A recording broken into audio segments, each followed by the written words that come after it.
as a virtue in religious preaching. If you guys have any question directed through the WhatsApp group, we will answer it there.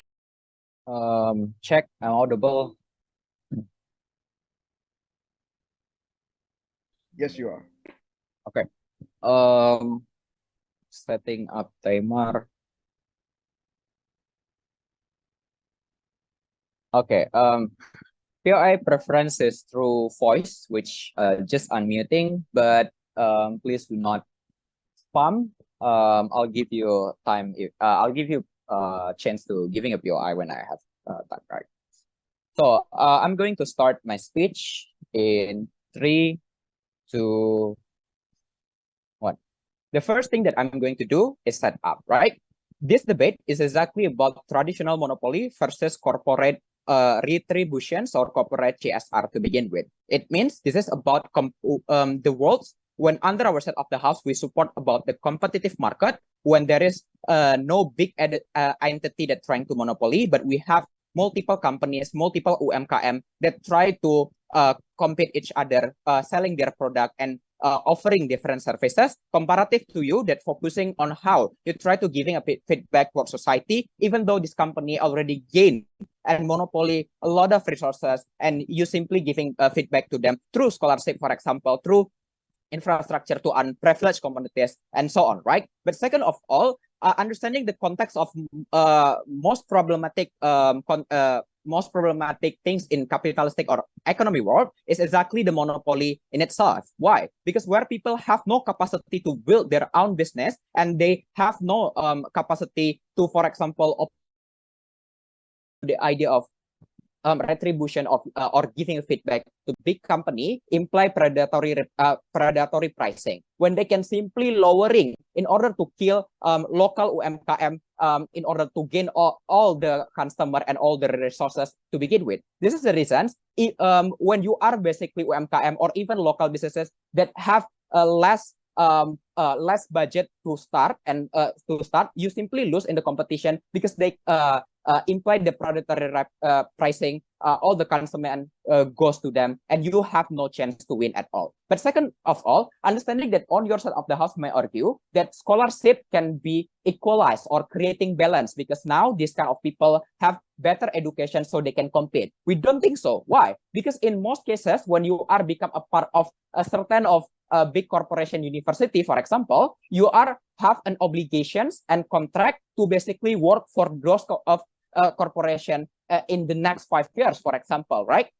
With things in that kind of situation, you are simply cannot being independent because at the end of the day, you are become the part of monopolistic in itself because you are already bearing monopoly. But second of all, exactly when you already have an education in itself, it's even harder for you because because education is not the only one prerequisite to become success. You also need modals, for example. You need amount of money. The problem is that you do not have that, and you can simply lose in the competition in itself. Or even if on their side of the house wanted to giving a subsidies from this corporation, for example, they need to also answer why the amount of money that give by this company can simply make you win in the in competition of market, because on your side of the house you already lose a starting point of creating a loyal customer, for example, branding that taking very long time to do, right? But third of all, exactly other agenda that really important outside of economics, such as environment, that you try to champion also on your side of the house, will never be in discussion, because I already talked in my setup that at the end this has become a justification to do harms to many environment. Why? Because they can simply claim that all the source of people's job is coming from my corporation that already providing a lot of job. If I stop use this kind of product that not green, for example, this is simply can kill a lot of people because they now losing their job. So that's why it's even harder for you to defend the idea of environment or any activity of movement, because now this is a source of income of many people, because this is the only big company to begin with. So what are the benefits that we promise you that access under our site? Basically, there is 4 benefits. Number 1, it will give you job opportunity because now predatory pricing doesn't exist. People can compete in the same market because even though this company have a lot of budget, a government have the capacity to limit the minimum and also maximum of money pricing that can be implied by this company. So at the end of the day, this kind of big corporation cannot simply kill this small competitor to begin with, because now they can sell the product and offering different services. But why is this a prerequisite of giving different services? Because even though, for example, on your side, you can simply say, oh, people do not only competing on pricing, but also services. But on your side of the house, services require stable economic and also stable income to begin with. So you basically can giving your services and do your idealism. But on your side of the house, exactly because they're simply losing in predatory pricing, they cannot offering different prices because they have no money, and different services requires you to give more budget at the first beginning. You need to burn money, for example, right? This is the reasons why on your side of the house it won't be happen. But second of all, open more job vacancy would be accessed under our side, because comparative to you, the job vacancies only access towards people who have the higher education, because we're talking about big corporation. Under our side, the level where people in middle level of education can access is UMKM, which they can sell the product. People can hire people on in skill that not really specific. This is the reasons why we open more job vacancies towards people that are underprivileged to begin with. But third of all, we said that the competition is really important in business to improving your product and giving better service to customer and also better pricing, because now on your side of the house, when they are maximize their price, customer have no option, and this is really bad. Very proud to open the case. All right, thank you for that speech. Now to open the case coming from opposition, let's call upon the leader of opposition. Here. Hello, I would like to check my microphone. Is it working? Kinda unclear. Is it clear now? Yeah, it's pretty much clear. Okay, thank you. Let me rearrange my notes first. I'm going to start in 3, 2, 1. On opposition side of the house, we would not regulate corporation sites. We will not break them up if they become too big. That's okay. We will not prevent mergers. That's okay. Mergers are okay. We believe that limiting company size in this era of economy is harmful for the survivability of the company and overall the economic productivity of the nation, especially we're talking about developing nations. On opposition, however, we would rather regulate the corporations by meeting at a minimum contribution to the society. For example, how they are expected to do CSR, like Beswan Jarum, for example, or also Sinarmas building learning centers in universities like in UGM, for example. These are the things that we're going to burden the corporations. Our burden is to explain to you why this monopoly is actually to a certain extent acceptable in these developing countries, and we're going to be okay with that. And we're going to explain why in the pursuit of us trying to convince corporations to also open their business in the developing nations, why the prerequisite of this CSR is much more acceptable for the corporation's point of view, rather than being limited to not be able to grow to that big as a monopolizing company or whatever the government side try to say. So I'm going to engage in 2 levels of rebuttals before I go to my case. First of all, let's try to say that corporations use CSR as a justification to exploit the nature and whatsoever. Firstly, providing CSR is not the same with being immune to the in front of the criminal justice system. Just because you provide CSR, you can still be punished. You can still be regulated by the government. For example, like how TikTok already have CSR programs. Like, for example, they have like a programs to actually get more fundings to the COVID, for example. But the thing is that they can still ban them when TikTok when TikTok Shop actually exists, right? So therefore, the argument of exploitation is not an argument to oppose CSR, but that's actually an argument to improve the criminal justice system, raising the awareness of society to scrutinize the corporations, which is already happening in status quo as people are more educated and also more critical by the presence of social media. We also, for example, have social movements that also pay attention to these corporations when they actually do dirty economic practices. So therefore, it's not a problem anymore. But second, they try to say that corporations can use dirty economic practices like predatory pricing when they do monopoly and they grow too big.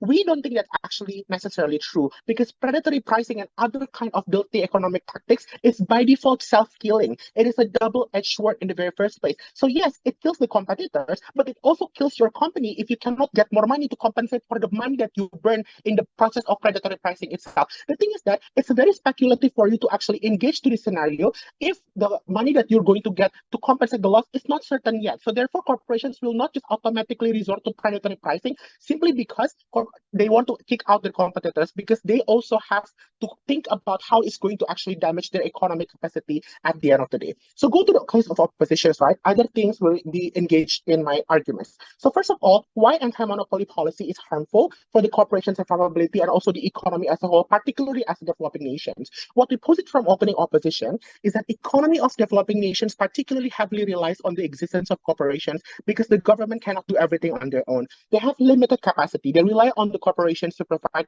jobs, for example, to expand and also take care of the needs of the society in some rural areas, for example. In that circumstances, we need these corporations to be able to expand as big as possible so that they can hire more people, they can expand to open up more manufacturers, for example, in the rural areas and other islands, not only in Java, for example, in Indonesia, but also in Kalimantan or other places like Sulawesi. The thing is, expansion of this company is heavily reliant on the size of the company to begin with. They need to have the flexibility to accumulate wealth as much as possible without the government capping the ability of their wealth, like the monopoly policy itself, anti-monopoly policy itself, because they need to be able to expand and increase their benefit to the society to begin with. We think anti-monopoly policies and government side of the house is very dangerous because breaking up companies or limiting their wealth size, like preventing mergers and so on, meaning that they cannot combine their resources in order to expand or multiply their impact within the society. That means corporation on government side of the house will not be able to develop its full potential in helping the government to do positive roles that contributive to the society. Not to mention, the second layer to this is that company also needs extra money for survivability. This is the very specific context of the world today, right? Just simply to survive is really difficult in the economy today. Do not everything just because a company has grown too big, it doesn't mean they cannot fail at the end of the day, right? These companies that are actually big are also prone to, for example, externalities, like for example, the pandemic that hit us in the previous years. They can also crumble down in a matter of seconds, ladies and gentlemen. Therefore, this economic success that they have, they need to be able to obtain this kind of economic success in order to be able to be more resilient towards externalities that might affect them at the end of the day, right? So that's why they're going to be more capable of dealing with this crisis and also unstable economic conditions and so on and so forth. Do not buy opening government's argument when they say that, well, they're going to open more job fields on government because big corporations are not going to do that. But the thing is, big corporations also hire blue-collar workers when they expand, for example, making manufacturers and so on and so forth. But second of all, what's the difference with CSR, right? CSR is actually very unique. We admit that CSR is also going to burden the corporations to begin with. But the thing is that a context here, we need to invite corporations because corporations are actually the one that drives the economy, especially in developing nations itself.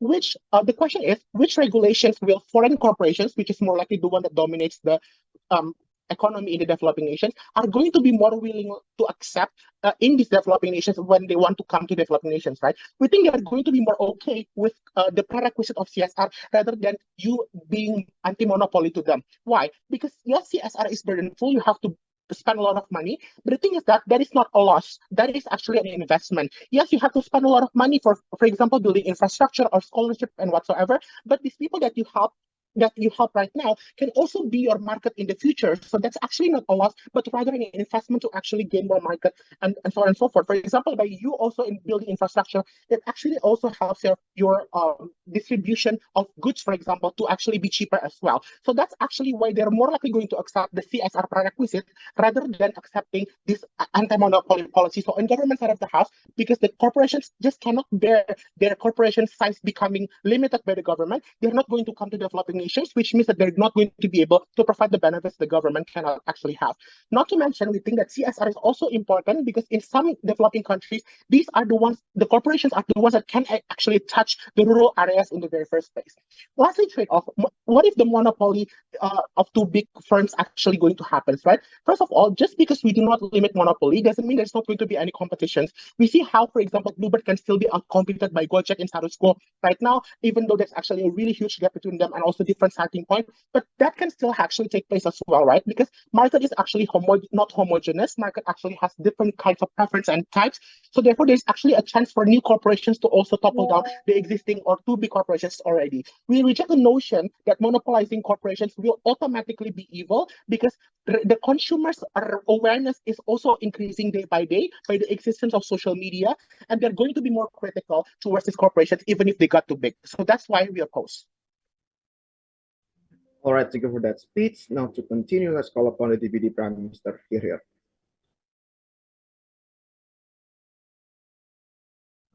Am I clearly heard? Yes, you're doing. All right. Your preference would be to unmute yourself.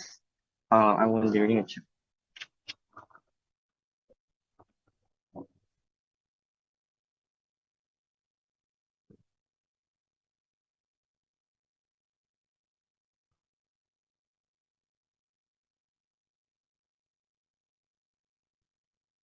All right. I don't know whether you guys can hear this, but there's like a dangdut behind my house right now.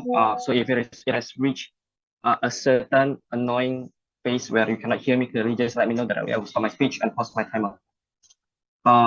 Okay.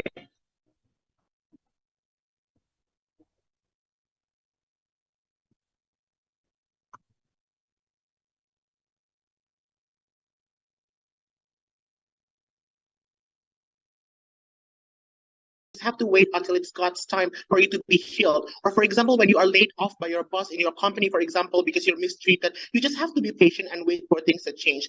This narrative of being patient is being seen as a virtue. That is something that is good and needs to be done by the religious followers in status quo, right? That if you do not follow this, you will be labeled as sinful. You are not like God. You are not following the image of God itself. So therefore, you have to be patient all the time, at all times, and in all circumstances to begin with.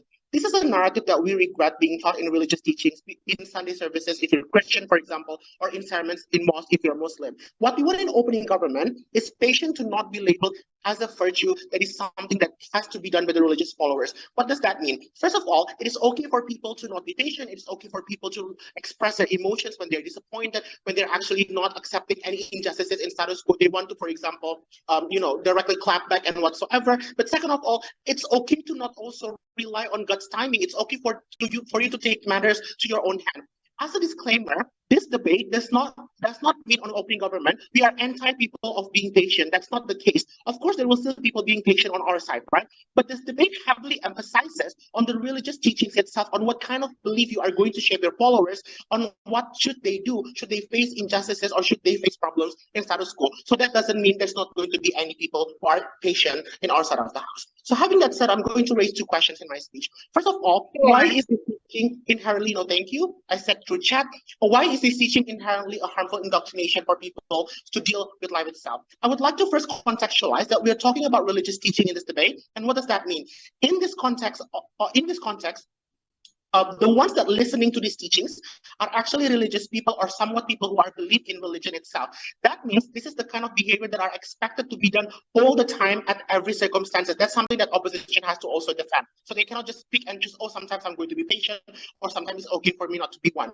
Why this is harmful then? First of all, because people are taught to only be patient when they are harmed by others, right? When they face injustices. For example, if people slaps you on your left cheek, then you also give your right cheek. This is one of the derivative teachings that is coming from the idea of being patient in Christianity, for example. How do people conclude this story or perceive it? That means you should not express negative emotions. You should just stay silent if people mistreat you in the very first place. You should refrain yourself from clapping back. This is bad. Why? Because you would tolerate mistreatments. You would tolerate injustices. You would note that to a certain extent, what follows this teaching? What is following this teaching is that most likely in the religious indoctrination itself, that if people are actually being patient, it's actually okay because God is the one that will take care of things. God is the one that's going to be punished the people that actually do wrong to you. But that's not the case, right? We cannot always rely on these kind of externalities or the omnipotent being to always make things right. You also need to make your own efforts and also your own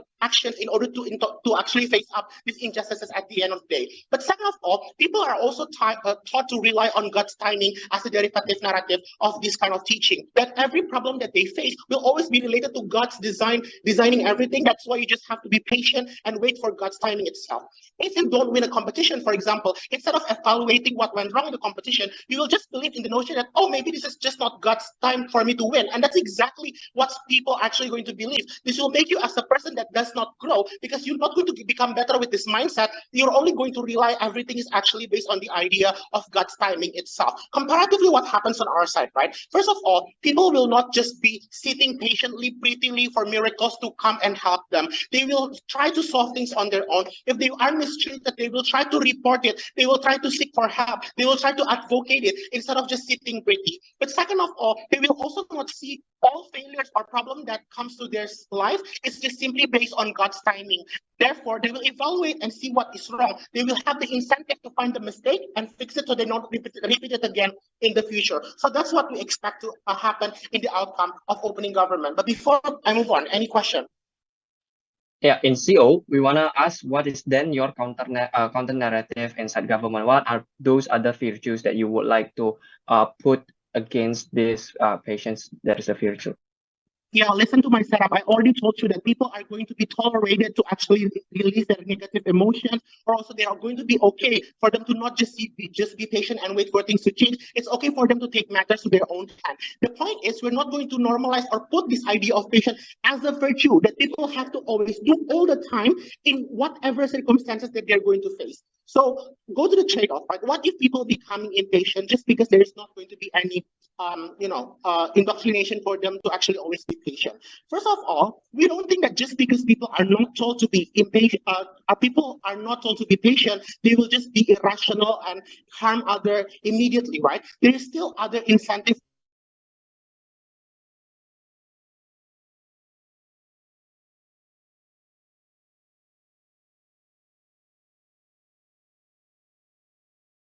I think Prime Minister get cut off, so yeah. Therefore, the difference is. Hi, OG. Hello? So sorry. Yeah, you get cut off during your speeches. Okay, where was the last one? You explain about the trade-off that might be happening in your side of the house, like people is going to be irrational. Okay, so what's the timestamp that I was in the last time? In my time, it's 5 minutes and 28. So you still have around 1 and until 2 minutes more. Okay, thank you. I'm going to restart from that. 3, 2, 1. So what are people becoming impatient, right? First of all, we don't think that just because people are actually not told to be patient, then people just going to be irrationally becoming, releasing negative emotions and harm others to the extreme level, right? There is still other incentives, for example, like the fear of the law and so on and so forth. And therefore, there's going to be a balanced perception in every individual's mind that there's going to be, this kind of law that harms, that wants to actually limit them from actuating their evil emotions, but also at the same time, even if they have this kind of hatred towards someone, it's going to be balanced out in the status quo. The difference in our side is it will be actually balanced, and it's not going to be balanced in opposition side of the house, because you're actually going to be repressing yourself on opposition side of the house. If you want to actually releasing these negative emotions, you're not going to have any opportunity avenues at all. But even if yes, there's going to be people that becomes impatient and also release, for example, they hurt others just because we don't necessarily tell them to press their negative emotions. We think that releasing negative emotions or also directly clapping back to people when they actually hurt them is actually necessary sometimes. Why? Because repressing negative emotions is even going to be more harmful. It's actually making you more stressed, and also you're going to not be able to actually get out these emotions. It's going to be accumulating inside yourself. At least in opening government's world, people are going to be able to release their negative emotions, because at least it's not going to build up and later you're going to do worse things in the future. Note that people are not that irrational in the very first place, right? That they will always, they don't want to always hurt other people when they face the difficulties, and there will always be stages of ways to release emotions. It's not always going to resort into the extreme levels. So for that reason, we're very proud to open this debate. Thank you, Professor, for that fine speech. Now to open the case inside of oppositions, I'd like to welcome leader of OP, here. Oh, hello, am I visible and audible? You are both visible and audible. Perfect. The POI is verbally, so please just unmute yourself and interrupt me because I'm not going to give any time during my speech. All right. Beginning my speech in 3, 2, 1.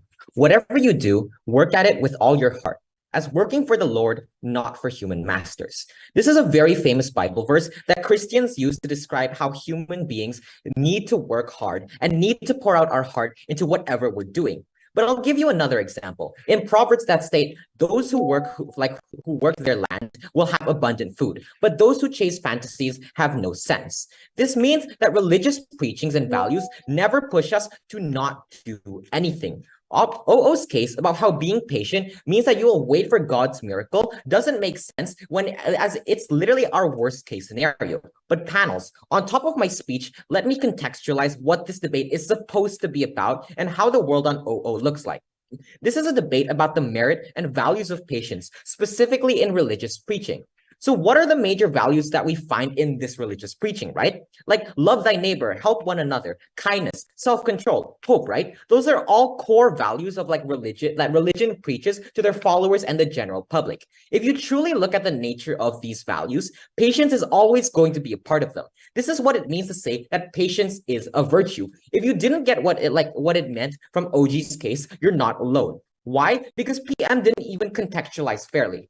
This is OO's path to victory to get your vote in today's debate. We'll prove two major things within my speech. Firstly, the teaching that patience is a virtue and in line with the core purposes of religious preaching. But secondly, on the value of patience should be emphasized in our daily lives, and the decision will just result in a betterment for religious followers. Now, let me get on to a few rebuttals, right? Firstly, PM told you that patience equals to complete surrender towards your situation. But we reject PM's bizarre and non-nuanced characterization about how we see patience as a virtue means that we don't act like we just completely surrender, right? Let me illustrate in a more fair and better characterization. Because patience as a virtue means that patience is a good thing in of itself, right? This means that patience is something good because we derive it from this. Here's the thing, panels. Being patient doesn't mean you're not working at all and not putting any efforts. Being patient and working to find a solution is not mutually exclusive. They cannot claim this. But note that patience as a narrative is not standing alone, right? You'll also have the narrative in religious preachings on how you need to know boundaries. Even Jesus got mad at the church and religious leaders when they didn't follow this, right? Their complete characterization is completely tumultuous and inane. There's also a narrative of working hard, but eventually you'll surrender towards God's will. OG's case completely false. But secondly, they talked about how balancing, right? And they tried to say that we under our side oppress negative emotions when this was never our case. We posit that support systems still exist under our side of the house. We still have friends, families, even religious pastors to talk to, right? If patience is such a virtue that was preached by religions under our side, we think it's completely possible to seek pastors to talk for advice and instead of bottling up. We think that at the end of the day, our characterization is far more fair, and my speech will take the credit for this, right? So now on to two substantive arguments I'd like to bring. Firstly, on why patience is meant to be preached in religion. And I have 3 points under this. Because firstly, to understand this argument, let's really break down both aspects here. We think that religious preaching is about preaching values and principles of life that are inherently beneficial for society. That is to say, because religious preaching is meant to be a guideline for your life that you follow in your everyday lives. It's the way to live your life to the happiest degree, and we think people will believe this, right? But secondly, note that the target audience for these religious preachings are not exclusive to those who have only lived comfortable lives. They're further seeking spiritual enlightenment, right? We have to cater to those who are lost, those who don't have a solid direction in life. Perhaps they just experienced an accident, a traumatic event in their lives. Religion is meant to be a place where many of these people can turn to cope, to find direction, or at least at the bare minimum, feel like they have purpose in their lives, right?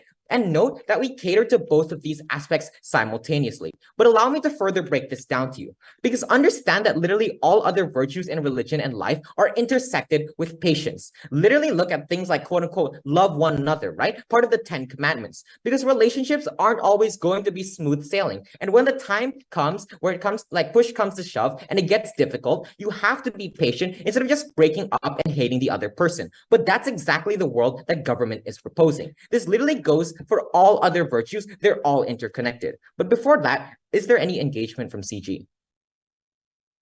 3, 2. Question. I'll take that. Yeah. In your world, therefore, if you think, how would then people likely to counter the issues of, like, for instances, anything that would trigger their patience to be lost in your sight? Okay, I think people under our side, when you talk about patience, we're going to seek other people who we can talk to, right? We already said we're going to be talking to like religious pastors. We still have support systems under our side of the house. People will learn to be patient, right?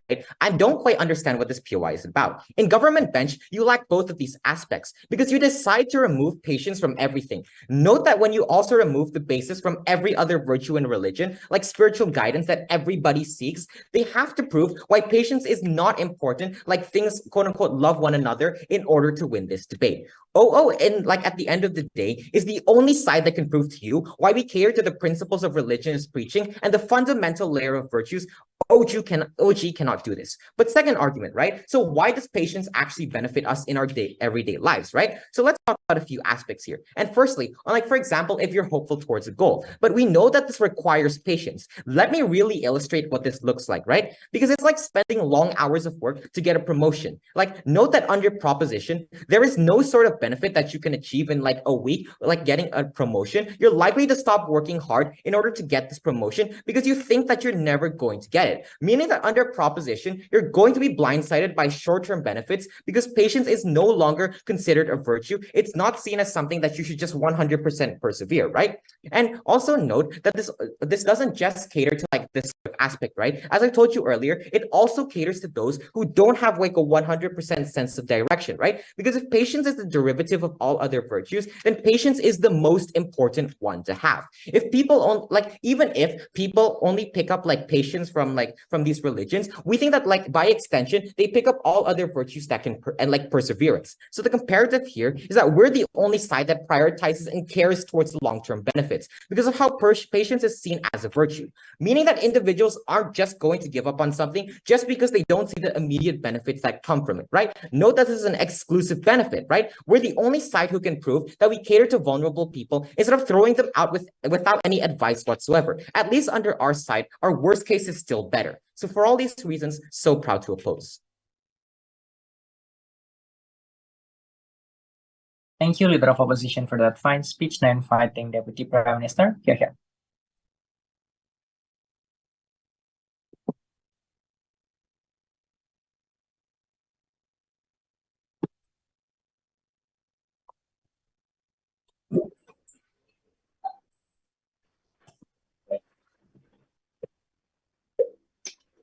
Test. Am I audible loud and clear? Yep, you're clear. Thank you. POI preference through chat, please. Do not unmute yourself.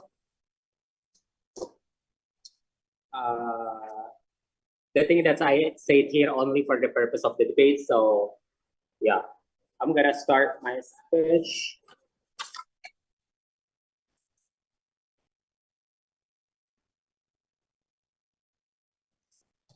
Oh, sorry, wait.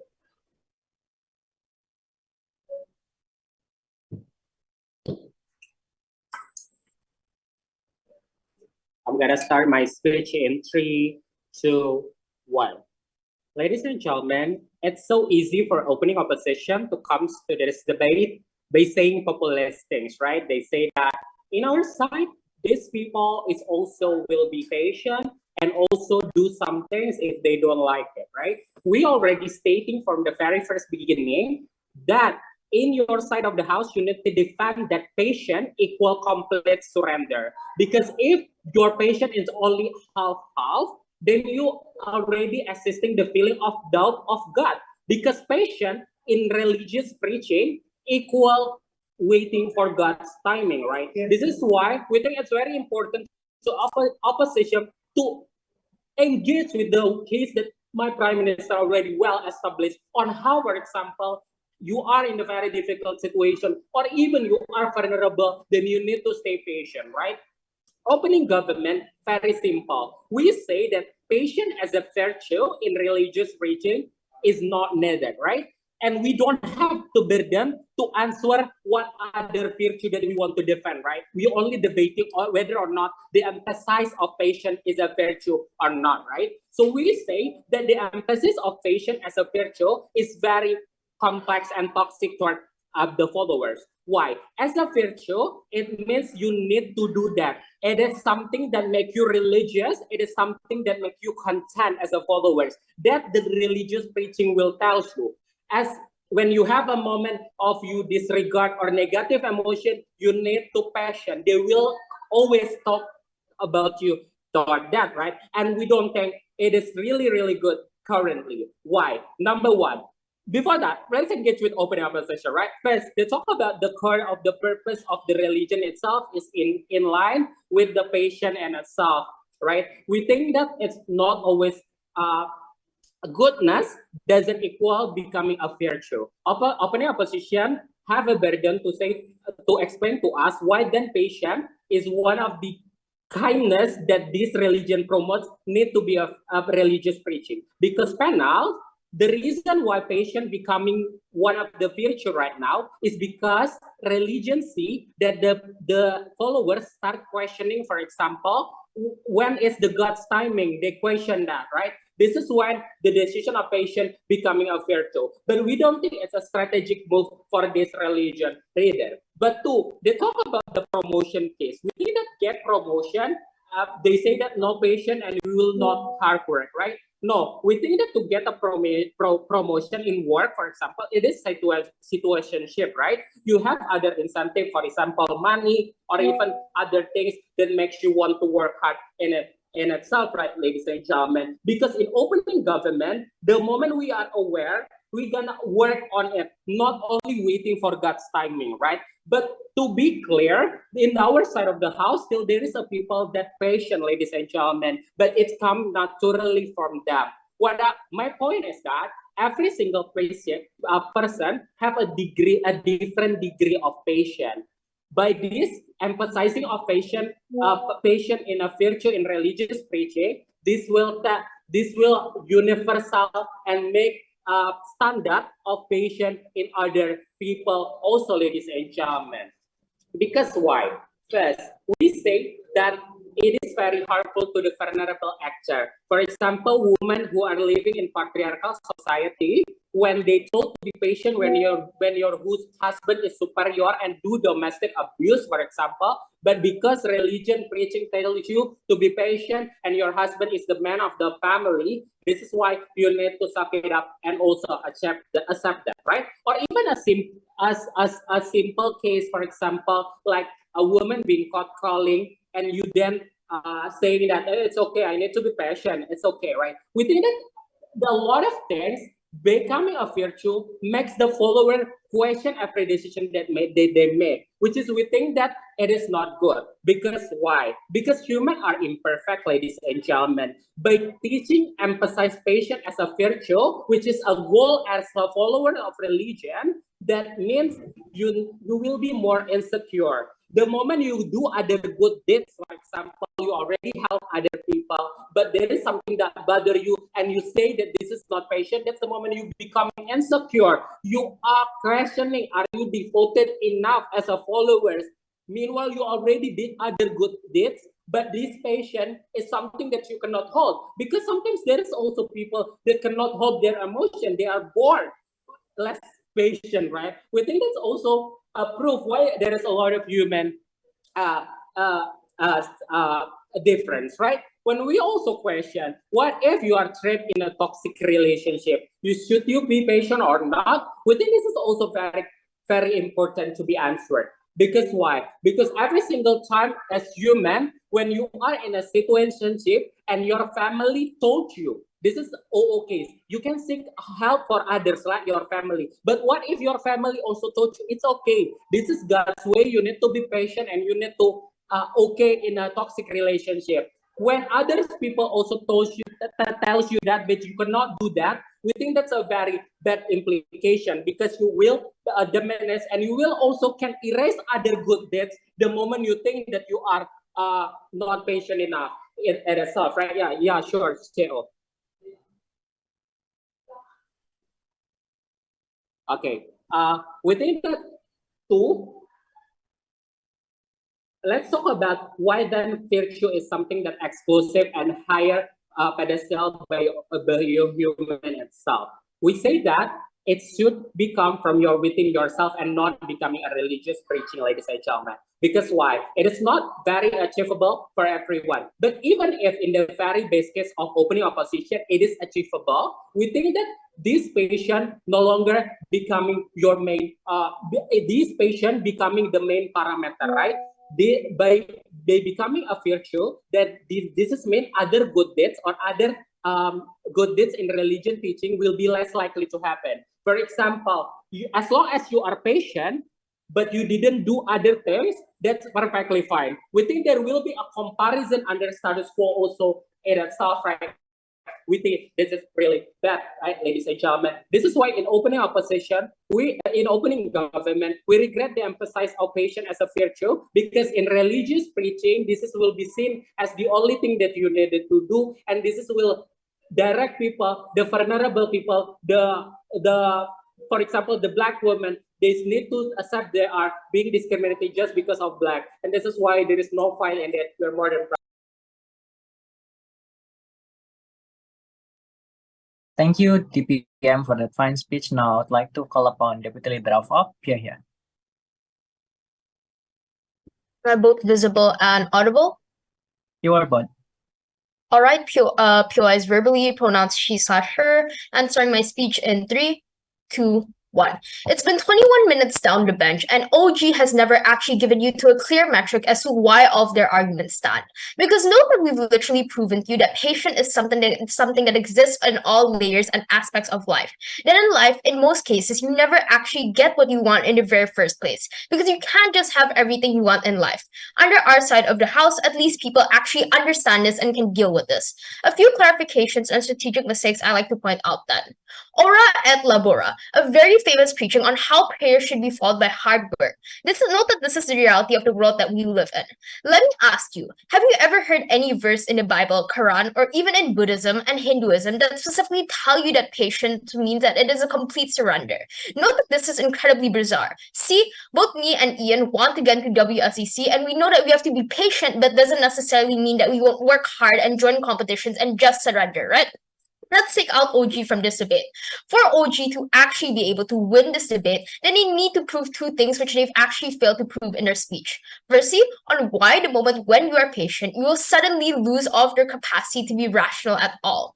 We think that we've clearly told you since Ian in LO that there are other narratives that work hand in hand with patience, such as hard work, self-awareness, and your ability to see your surrounding, whether you're being oppressed and being used in these toxic relationships. Note that their case about abuse and domestic violence is the ultimate worst case because it's actually even protected by these laws and all. Let's take a look at OG's harm. Their major harm is complacency and lack of effort because you will question your life.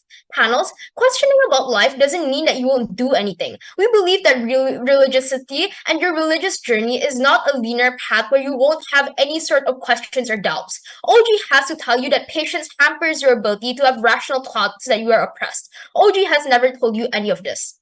Judge, if you actually listen to OG's case in comparison to ours, it is clear that in the end, none of it can fly without any urgency, and that is what they have lacked since the very get-go and what lost them the ticket for grand finals. Let's compare it with our case then. We will take the credit as a team that truly characterizes patience as a value and a virtue. Panels, for patience to be considered as a virtue in religious teaching, OO believes that there are two metrics that you need to fulfill. Firstly, the merit and value of patients acts as a foundation for other values that can complement each other and not diametrically opposed to one another. This is our case in LO that has been dismissed by DPN and PM. We told you clearly that other preachings and values that religion teaches you, such as love thy neighbor, self-control, hopefulness, which is all intertwined with patience as a value. But secondly is that patient pushes growth for the followers. 3 contributions in my speech. Firstly, on change and negative emotions. Secondly, I'll deal with the issue of patience. And lastly, I'll offer a new extensive argument about how we better benefit minorities, which is an exclusive argument that has only been brought up by OO so far in this debate. First clash done on change and negative emotions. Firstly done under claim of how we're going to just wait for things to change. I have 2 responses under this. Firstly, let's engage with OG's claim on this, right? Note that throughout their entire speech, we fail to actually understand what the urgency for this regression is in the very first place. But secondly done, note that under our side of the house, we also tell people that's like completely okay to express disappointment or sadness, right? Note that the comparative is that under our side of the house, it looks like when you get laid off from like your job, you're still going to look for other jobs, right? The comparative under proposition is that when you don't immediately get the jobs that you're applying for, then you're just going to stop applying for these jobs, right? Because you just expect all of like these immediate benefits to come. Note that the unique comparative is that under our side of the house, that when you don't get these jobs that you've applied for, you're still going to apply for them, right? Because you know that patience is a virtue and that you know that in the future that you need to be patient for anything to actually happen, to get any of the long-term benefits to actually exist, like getting a job promotion. And secondly done, note that patience is something that exists under all aspects of life. You need to be patient in order to receive any of the long-term benefits to actually happen. OG needs to actually understand and engage with this. They can't just try to nitpick reality and have their absolute best case scenario. Being patient doesn't mean that you're not working at all or putting in any effort. Being patient and working is to find a solution, and that is not mutually exclusive. But second clash done under claim of how patience is completely surrender and waiting for God's timing, right? 2 responses under this. Firstly, note that OG's case is incredibly flawed at best because they just tried to strawman our entire case by saying that how under our side of the house, people are just going to wait for God's timing. I've literally already talked about this in clarification and strategic mistakes about how patience is also about hard work and commitment and dedication. No, we just completely reject this premise and claim in essence, and what we think is like much more likely to happen. But secondly, note that this claim just doesn't make any logical sense. If I want to be a successful debater, then I can't only just try to trust in God's timing but not put in any effort at all. Because you're never gonna get good without actually putting in hard work and effort. The same goes in this debate. Just completely relying on God's timing and not putting in any effort is like the absolute worst and illogical case. But secondly, under claim about how to get a promotion in work, it's like a situationship. 2 responses under this. Firstly, note that our claim was about how under proposition side of the house, when you want to try to get a promotion, you're not going to actually continue to work hard for this promotion for a long period of time because of how you just expect the immediate benefits to come, right? Meaning that if you don't see the immediate benefits or working hard for this promotion, then you're just going to stop working hard because you have no sort of patience as a religious person. But moving on then to my new extensive argument about how we actually better benefit minorities. 2 layers under this. Firstly, on top of this, I just really want to contextualize what the current status quo looks like for these minorities. Note that these people are often disadvantaged in life in some sort of way. For example, they're often discriminated against, they often don't have the same access to the services as the majority. Note that this is crucial because this is the urgency within this debate, that people are constantly suffering under both sides of the house, but under your side of the house, you just turn a cold shoulder on them.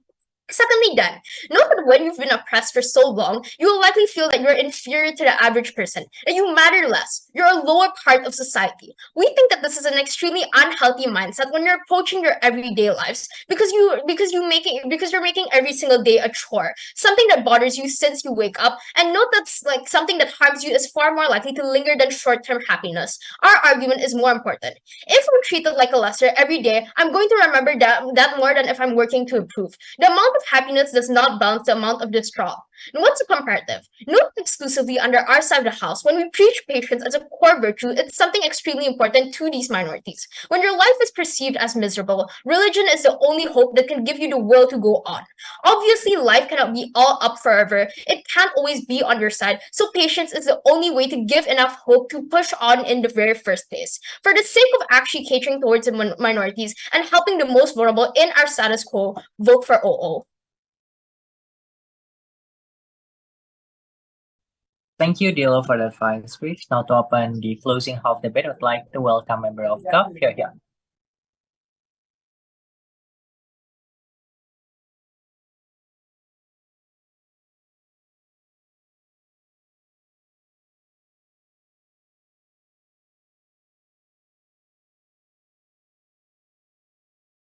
Wait a moment, let me just tidy up my case.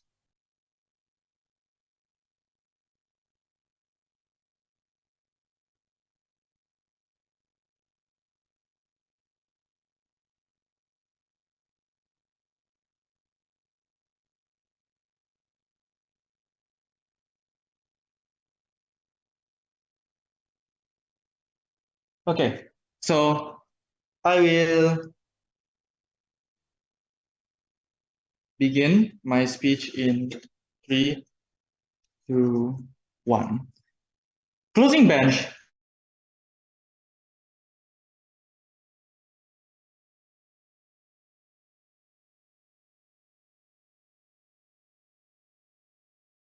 And we do not think, rather than closing will talk more about this double standard and power imbalances that happen when you consider minorities in the context of religion, and then what happens then when those people try to doubt religion, for example, or that when they do not agree with these patients is a virtue concept. Closing will then tell you then how exactly this narrative and this emphasis can impact them.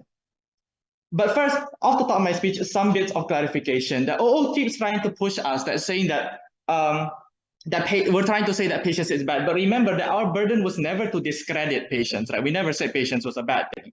And in any case, both sides of the house will always have patience in their holy scripture, for example. We don't think that you're not going to have patience on our side of the house because it's a good trait. However, the difference then in this debate is that what happens when you emphasize or do not emphasize the concept of patience in religion. We think that this is important as long as it's a narrative for people to follow religiously. Okay? And then finally, second clarification is that we just always been unclear in the sense that what does support system mean when they say that people are impatient and want to find change? What does it mean for there to be a support system? I will deal with this with my reframing later. So with my framing right now. So then 3 points of reframing that should cut out some of the argumentation from the opening bench. The first is that we should note, and OO has said this as well, is that this debate will happen in a conservative area where religion is a massive influence and people believe in this. So then the margin happens when in these areas where vulnerable actors are often oppressed, for example, or that domestic abuse happens to them, or that there is aggression against non-believers. We think that that is where the margin happens. And that is very important for you to be able to consider what happens to it. And that should be the thing that we consider in this debate. But then secondly is that we want to posit that there exists a power imbalance in religions nowadays, right? For example, men versus women, believers versus non-believers, right? So we think there's two cases for this then. Is that one, when people want to use this narrative to be able to judge others and justify their actions, that they use religion as a scapegoat, saying that since God said this is correct, since that pastor said this is correct, then therefore you are wrong because you are impatient or whatever, right? And that I am always right. And we think this is further exacerbated then when that person is in a position of power to be able to oppress you. I'll take that later. So, but secondly, that's for the person that oppresses. But secondly, that even if you yourself do not believe it, and this is what the opening opposition has said, right? That you don't necessarily have to believe in this patience is a virtue thing, right? You have the choice to do that. But we don't think that is true. We think that it still harms in that case, because even if you don't believe it, considering the context of a conservative country where people believe in this notion, we think that other people then might try and already pressure you for being impatient, for example, like when a housewife is impatient with his husband. We think that further that the existence of this power imbalance makes this problem even worse, leading to an echo chamber, closed thinking, and more oppression. But then finally, 3, on reframing, that opposition seems to be deluded, thinking that people actually read holy scriptures to the letter, right? We don't think that's true in status quo, that teachings are interpreted and tweaked to the interest of those actors who are strong and who have the influence. Therefore, the OO's point on patience not being inaction because it's not said in the Holy Scripture that you shouldn't do anything when you're impatient is completely invalid, because as long as the powerful actors or those that who are in power think that that is a beneficial narrative to have to support their interest, then we think that it's going to be spread to the people. Before I move on to my rebuttals, what was that, POI? The motion states that you will not preach patience as a good thing in and of itself, which is called virtue. Why then are you saying that you will have patience now in your scriptures? What are your harms then? Please engage. I question whether we are even reading the same motion in this first place. This house regrets the emphasis, and note emphasis, of patience in religious preaching. Nowhere does it say that we do not have religion in our side. Sorry, we will not have patience in religion on our side of the house. Again, we told you the difference is on the emphasis, not the presence. And therefore, that's why we are debating now. So, okay, on to rebuttals. I have one, is that they talk a lot about how people use patience as a tool to be able to keep themselves alive when they are within hard times, right? That they need motivation to be able to carry on to find those results. I just question then that if it is true that that patience leads to the person being inaction, as I characterized just now, that people tweak and are oppressed to do certain things, then how is it likely that the situation will actually be resolved on their side? But even if we say it's resolved, or like there's a chance that it's resolved, what happens then when the situation is not resolved? Wouldn't that mean that when a person is being taught patience, you must wait for the results, but then the results never come? Wouldn't they be more dissatisfied on your side of the house when this teaching is so emphasized, and this is just proof for the person that whatever the pastor says does not apply in real life, for example? How do you deal with those kinds of people? So then moving on to my first argument, and it's about power imbalances and double standards, especially targeted at minorities and oppressed actors. The premise here is that we think that patience, even in the sense is targeted, right? That we think that there is a target against oppressed actors. That when people have the power to be able to tweak the narrative however they want, they will use that opportunity to be able to oppress others. For example, a husband who tries to tell the wife,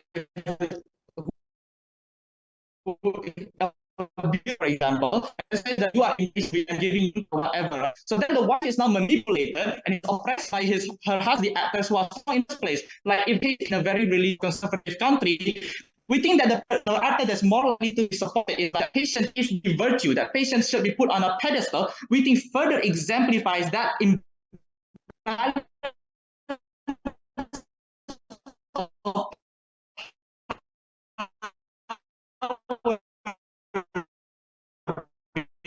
it's happening, right? And then you just need to be patient with me or with other people, for example. And then we think this necessarily means that those people will not try to find a solution when they are gaslighted that way. For all those reasons, you must vote for closing government. Thank you, Member of Gov, for that fine speech. Now inviting Member of Op. Yeah.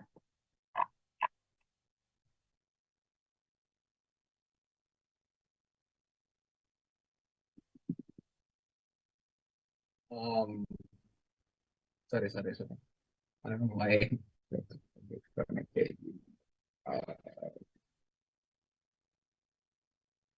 Yeah, much better. Okay. You have preferences through voice, but please do not spam. Will not read the chat.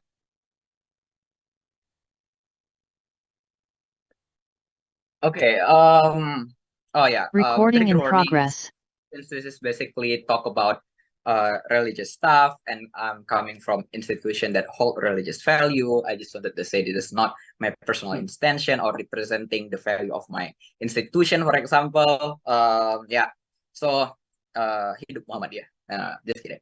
Okay, I'm going to start my speech in 3, 2, 1. Closing government bring interesting characterizations of very, very extreme conservative area, right?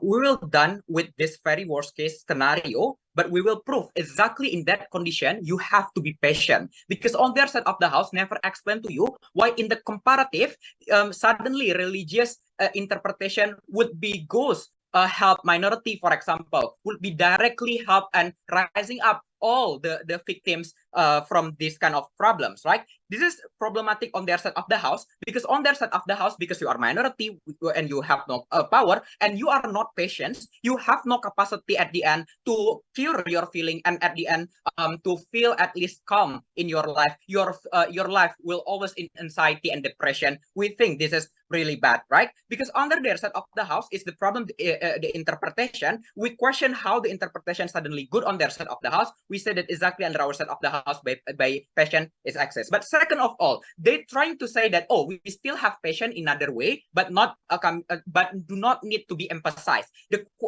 We say this should be emphasized because the natural human being is always anger, because this is our first survivability, that we always trying to win against other. This is the reasons why I speech against all of you, because I wanted to win rather than just giving a winning to other benches, for example. This is shows, ladies and gentlemen, that at the end, because human in itself are ego, religion should be access to condemn your ego by the virtue of a passion in itself. So we need to agree that passion only exists when we emphasize under our side of the house, right? Couple framing to bring a nuance of religions, because I think in opening oppositions is too general. One, understand that what religion promise you is reward and heaven to begin with. Either you call it heaven, Jannah, or Nirvana, for example, right? But at least all religions agree that when you are patient doing a good things, there is a reward towards you. There is a thing that you will give, right? This is basically a motivation of every single individual. But secondly, you need to understand, just because we believe on this doesn't mean like opening government talk about we do not do anything. Because every single ustad or pastor is also doing something in order need to doing something to fulfill their need, and or at least they're doing something in idea of helping the idea of God to spread the word of God. It means you still doing something to begin with, and other counter narrative, for example, that's saying find the reward of God by doing certain things is also moral drive to you to doing something to begin with, right? But let's understand that exactly because you having a passion in every problem, you will have a thought that you will success, or at least you are not success. You will come and try to accept, because also the idea of being passion in itself, accept when nothing that you can change, accept when at the end of the day this is the last thing that you can do. So we think that passion become the last resources for us to survive in this world, right? So what I'm going to prove in this debate is how one, we solve our negative emotion, which is the best the most problem in government bench side of the house. Not that passion under our side of the house is exactly how you are solve the negative emotion, because passion requires you to acceptance, means under our side of the house there is exactly forgiveness, and forgiveness in itself, okay, you are not the one who doing wrong, but at the end you're trying to let it go, because continuing it just hamper your life, and at the end of the day you your problem not solved, you also do not gain the reward of God and heaven. Understanding that even in Islam, for example, we encourage someone to become patient, because you will grant mosque, for example, in Jannah. This is a motivation at the end of the day, you will forgive. But second of all, you can talk with God, salat tahajud, for example, in every night, in order to crying to God, talk with God. This is on how you are at the end release your negative emotion, because you feel that God is beside you, because you already patient and already doing a good things. But third of all, I think there is a community that will help you, that will say that for example, sharing story, oh, it's okay, the problem would be past, you already patient, at least you will gain something in Jannah, for example. This is will only access under our side, because exactly number one, what we talk about religious people, basically their community also religious. The prerequisite for this community to help you, if you are following the idea of patience rather than just being anger, for example, because you follow the nature of human being since the very first place, right? This is the reason helping from community on your side of the house, even though you are expressing your feeling, even though you try to fight, will only resulting on failure. Because on your side of the house, there is no community to help you. Understanding that the problem is really hard, you need someone else to lend the shoulder towards you. This is problematic on your side, because even though at best scenario you can fight, you will never happy, because at the end you have have no other people to comes you and support you. Yes. People completely surrendering is a scenario you have to defend, because if people actually don't completely surrender, they actually doubting God is actually capable to solve your problems. Okay, I question your logic back. Then why on your side of the house you also believe that people can still believe on passion in another way? They can still have passion. You do not say that you against passion completely. So don't be hypocritic at all in this debate, right? So let's talk about how on our side of the so let's talk about the comparative that need defend. I think their comparative is also the virtue that coming from the religion by another form, which is in this case, because they never explain, we will talk about justice. Why? When you fight for justice, it's going to be bad. Because justice, number one, is not accessible for everyone. You have no capacity. For example, you are unprivileged group. You are simply poor. How you fight for that? This is not accessible. The only accessible way is justice. But second of all, let's say that you are accessible to gain justice. Justice itself only resulting on the action that you never accept that someone having a mistake, then at the end you will never accept the differences of skull talk, for example, a different idea, and at the end you will never live in the calm, but you live in the depression because you try to justify your feelings, justify your belief to other people. This is the reasons when you fight for justice, you will never come anyway. But even in the extreme cases, this is the reasons why terrorists like ISIS exist, because they are put justice first rather than being passion, even though we do understand that's a bad thing to do. This is the reasons why extreme cases would be happen on your side of the house rather than our side, because at the end people do not want to passion to begin with. But moreover, why this is like to happen? Because the belief on reward and heaven is very emphasized in religion. When you are believe on this kind of point, you will passion because you hoping to go to Jannah. Hope I see you all again in heaven.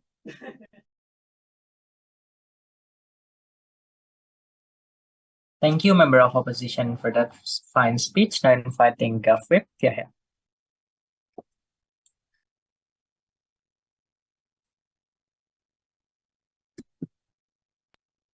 Hello, can I be heard? Yep, you are audible. All right, thanks.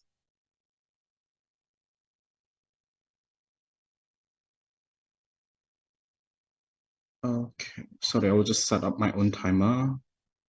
Scared that is glitch. Okay, first of all, POI through chat, I will pay attention to it. I'll try to take opening for engagement, but if not, closing is fine. I'll take around 4 to 5 minutes. And before that, I also like to clarify that this speech doesn't represent my intention or belief in religion, and therefore I'd like to apologize for any mishaps or any words that might be offending to anyone.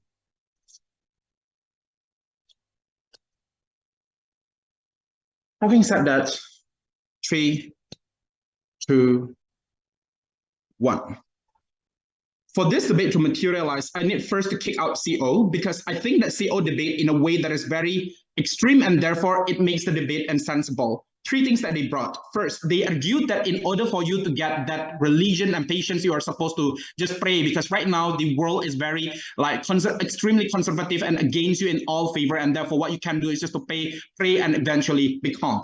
First of all, that narrative in itself is contingent upon the fact that people are, in a circumstances where they are technically still enabled to eventually believe that religion is something that is solid, and religion is something that will still be able and hang on the hopes that would possibly become something that is manifest into reality. But moreover, that narrative also contingent upon the fact that there is progress for these situations to slowly progressingly into something that is better. Otherwise, we contend that these individuals will likely to continuously question where then the blessing and also the help that God has promised to me, because most likely that these situations are progressively happening towards this individual. The oppressions continuously happen within that, most likely depressions and whatnot are just going to happen on upside in comparisons to God's side. Because on one hand, you will believe that God will give you something in return to the patience that you do, but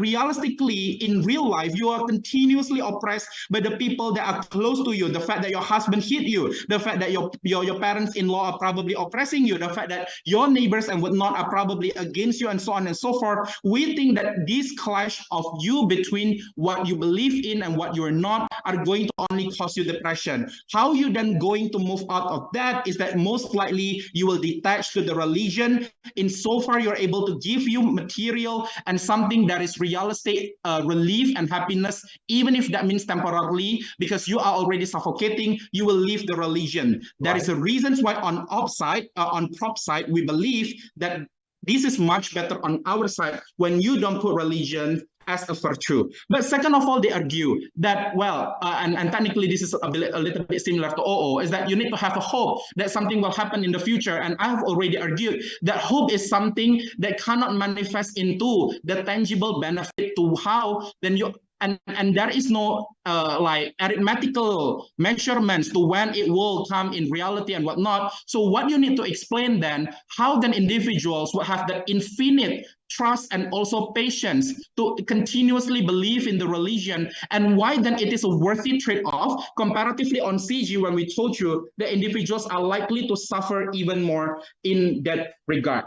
With that being said, I'm going to now push on the evaluation in this debate. So first of all, I would like to evaluate on the opening half. Opening government's case is coming from the concern that people were abused and in pain. Therefore, being patient is not the way for you to go, and you're supposed to not being patient. This analysis lack of the importance towards the religion as to why then really it is within the concerns of the religion, therefore, to have to deal with this abuse and whatnot. CG told you that when you were when the virtue were entrusted by a lot of people, the decisions to be impatient become an agony to a lot of people. Most likely then the collective humans would just prejudices you and also accuse you for being impatient and getting you so much detachment, as opposed to what OO said, as you will get support. You probably, in our case, presumably that you get 1 to 2 support, but it would be in comparative to the majority belief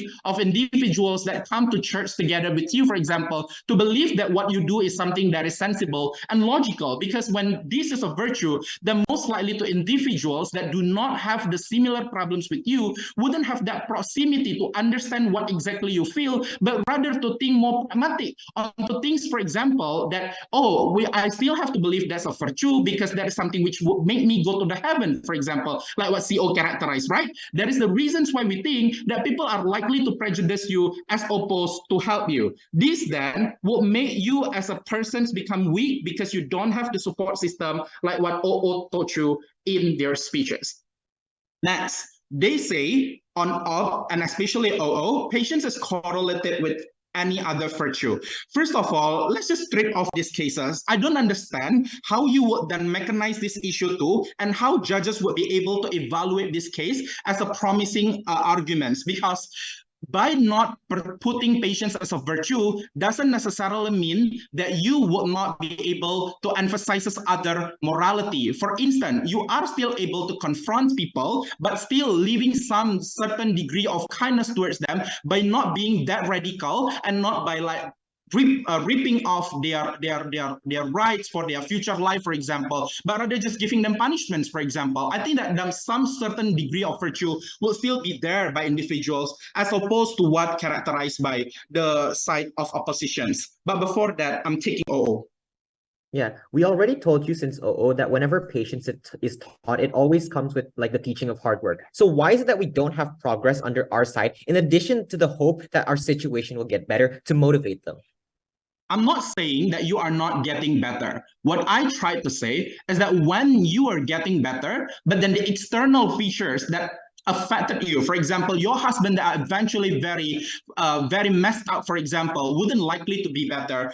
Even if you are better in terms of being more patient to them, what is the end of it? And then what is the symmetrical balance that will happen to you when you are trying to be patient and patient in your regard? They say that patients are going to give you a sense of hope, right? Which is I would then directly connect. Not only that this material doesn't have the output, I also think that you create the nuance and the action that is taken by a person is something that is reckless, because you play on the bad faith that people upon taking action, do not filter their decisions, because just because you don't put patience as a virtue, it doesn't mean that people would just instantly take actions, because the prerequisite of people taking action will probably come after some filter. The fact that probably I love you and therefore I won't directly against you but then talk to you. But when it comes to certain limit, when I need to process this action, we think that in our world you are able to take that actions and bold, as opposed to on opposition when you have to filter that by the religion and fear that you will likely be condemned by the religion constituents and also to your God. We think that this is something that is very harmful. Belief, therefore, is something that happened in the deadlock on both opening sides. But what's true on CG is that we already proved to you when this is a virtue, constituents are likely to hate you. You'll be more detached to religion. It is something that is harmful. Proudly proposed. Thank you, Governor Whip, for that fine speech. To complete the case in closing oppositions, I'd like to invite Opposition Whip, Shahya.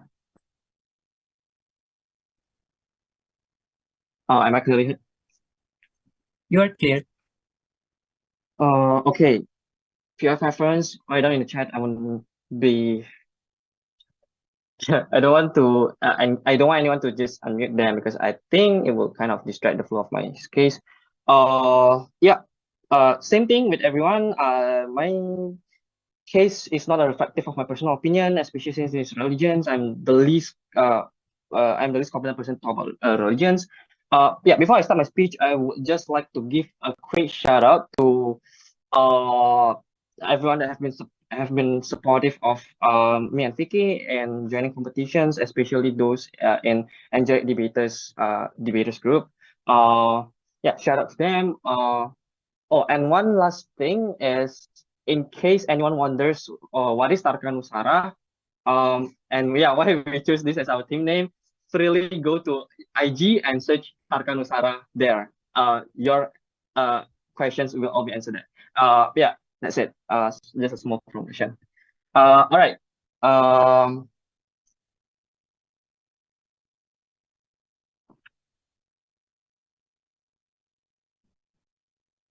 Tarka Nusara is a Sanskrit based on logical reasoning, a dominant concept in Hindu.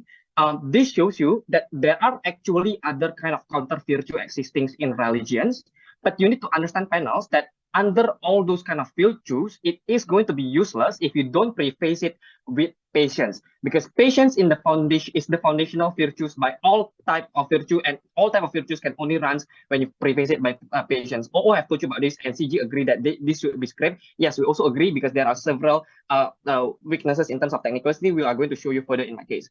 But before everything, right, two conclusions of context. Number one, on actor, we believe that every benches in this debate agree that the actor here is a religious person. Because if we talk about secular person, it's not going to be important anyway, because the harm is symmetrical. Either they believe in and they don't believe in, the patients are not going to be, whether patience is an important emphasis or not, is not going to affect them. So that means religious person is the most important actor here. This means that we need to operate on a different metric, because what constitutes good life is different between secular person and religious person. This is the fault of the entire bench of government. They just assume that the idea of a meaningful life for a religious person is going to be equally the same with people that are secular. So, sure, for secular person, not being oppressed is a good thing. Not being promoted is a bad thing, right? Being discriminated is a bad thing, right? But when you come into a devoted religious person, those kind of metrics become skewed,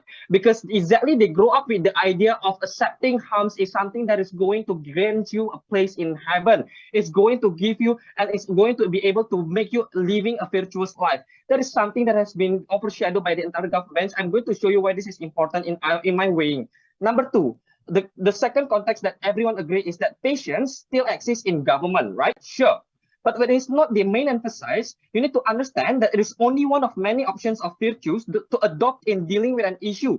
This is bad because you need to understand it can be easily override by other more humanly logical virtue. Exactly like what Vicky have told you, right? Human, are innately a selfish person. We are also innately an angry person, right? We tend to just lash out and blame externalities. So it's very important for you to emphasize this kind of virtue, especially with patients, because it is not something that naturally humans are habituated to do. That's why we think that it is going to be far more efficient if you just directly make it into the main theme of your religious teachings. Now let's engage to every benches in this debate, right? Let's engage with the main contention from government. What is the main contention of government? They tell you that people will be repressing negative emotions. People are going to be internally suffocated because they cannot lash out, they cannot blame other people. Two things. Number one, just because you repress your emotion doesn't mean there's no individual benefit for this person. In the context of a devoted religious, in the context of a devoted religious person, it's safe to assume that their metrics of what fulfills a fulfilling life is when you can live by your religious code of conduct. Exactly like how being kind to others people, how to forgive others because you have been forgiven. Exactly what I will have told you, like when you are slapped on the left cheeks, give your right cheeks, right? This means that OG can, and the entire government bench by extension, can't simply assume that there is suffering for these people to be patient. To violate their own idea of a successful life is arguably, I would note, is equally harmful, if not more harmful. So in order for government to run on the idea of suffering, they firstly need to weigh worldly struggles to harm of violating personal religious value. Because in conclusion, panels understand that from the very beginning, it is such a gut complex for government bench to assume that harm of physical would outweigh the harm of the fear of damnations. That is something that we want to defend under CO. But secondly, we think that sure, even if repressing negative emotion does harm to an individual, right? Complete surrender, like what OG have told you, there is no progress, there is no advocation and whatever, yada yada, right? But at least there is no harm escalations. We are completely fine with accepting this harm as long as there is no harm escalation, no conflict escalations, right? Because understand what is the specific features and exclusivity of benefit of teachings patients. The harm is mostly internal. Since we are not running as an individual, as an religious individual motion, it is completely legitimate to undermine internal individual harm when external harm exists in a bigger scale. What am I talking about this, right? I'm talking about things like what Vicky have told you. At least when you teach patients as the main theme of your religions, you are more likely than not teach people to hold judgment, to withhold their own personal judgment. This is extremely important in cases like what CG is trying to throw you. In cases like developing countries where manipulations of religious interpretations run rampant, right? This is extremely important in this type of circumstances because understand that when you are teaching patients, most of the time you are teach to hold the harm internally because you don't want to just directly accuse people of something that you are not sure with. You are also told to be able to forgive people because you are not sure whether somebody else is completely on the fault, right? Is completely on the wrong. This is also extremely important in extreme circumstances like ISIS, right? When you consider things like ISIS, why do and Islamic terrorism in general, Islamic terrorism arises from things like, oh, we have our own justice principle, right? Whatever kind of action that doesn't fit to our definition of justice is considered as jihad, right? Panels understand that comparatively, this is not going to happen in side closing oppositions. Exactly when you teach people of patience as the main virtue, you are going to teach people to withhold their own personal judgment and to wait, to listen to other actors' perspective. Like maybe your own kind of code of justice is not the best code of justice, right? Maybe Wahhabism code of justice is one of the best justice versions. But since you don't teach patience as the main kind of virtue, people are not going to withhold their own judgment. People are directly going into exactly what government have said.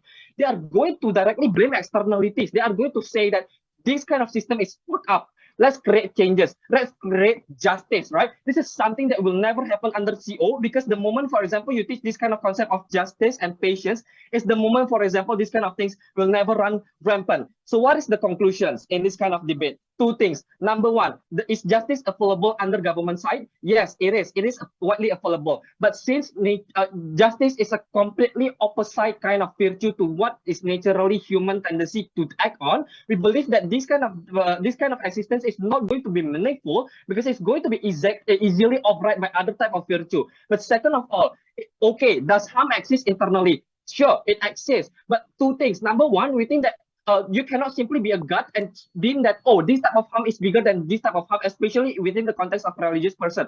But also, second of all, you are going to prevent external harm that is going to be bigger in scale, and therefore we think that it is something that you are going to comparatively need to opt for, especially within context of Islamic radicalizations that is going on a trend on the current status quo. For all those reasons, make CO a champion place.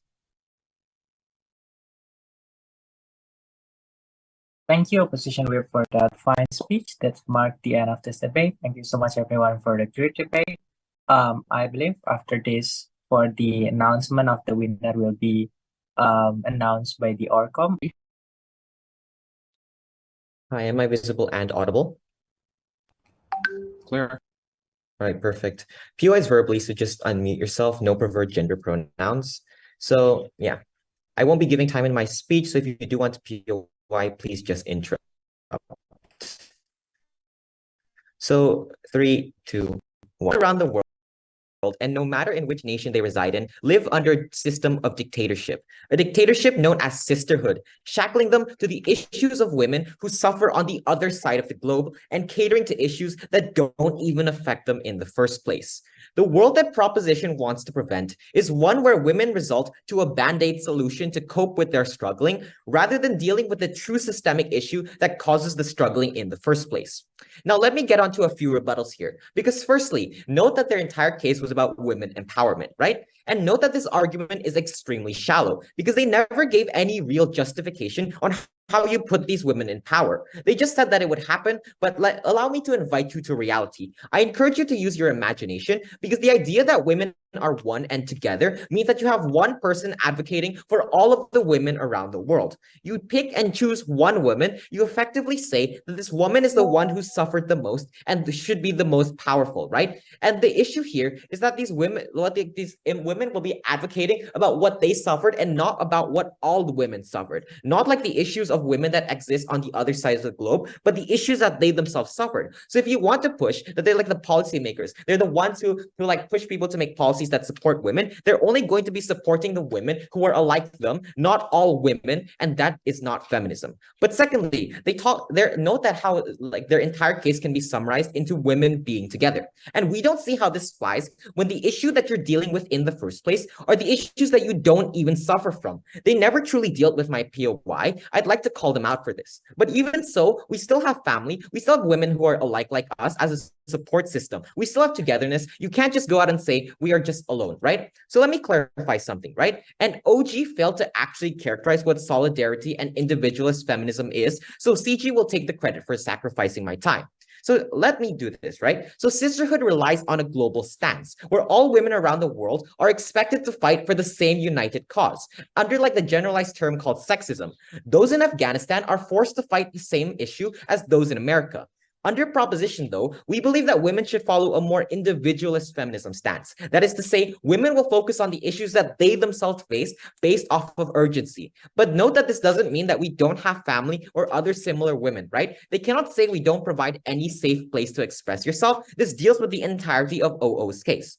So 2 exclusive cases I'd like to bring. So firstly, on why we cater to women with different needs. And I have 2 points under this. Because firstly, note panels, that when we talk about feminism, we talk about it as a whole. We're talking about women all around the globe with different pressing issues, not super localizing to like the US, for example. Note that how women in like Afghanistan aren't allowed to go to school or even have their own names, suffer differently from those in the US who are simply suffering from something like the wage gap, right? Each country or even each area within a country has different issues, and these different issues is what feminism should tackle. Generalizing everything harms everyone. But secondly, note that even in the context of sisterhood, it isn't a notion that is localized to country per country. Sisterhood is the belief that women all together around the globe have a collective sense. But even if we take opposition at their best and assume, yes, they do recognize even issues, why is it going to be extremely whitewashed? Now, we think that like within these like most significant groups, they're going to be the ones to take the limelight. Like the sheer amount of women in the US and the access to social media or other platforms they have to voice out their opinions compared to those in like Pakistan suffering because they have no autonomy and are unable to be heard because they have no platform to advocate in the first place. Sisterhood is going to be swayed towards the notion that it's towards the majority of groups rather than addressing all women. You're going to be dealing with the issues suffered by women in the US, but not the women in Pakistan.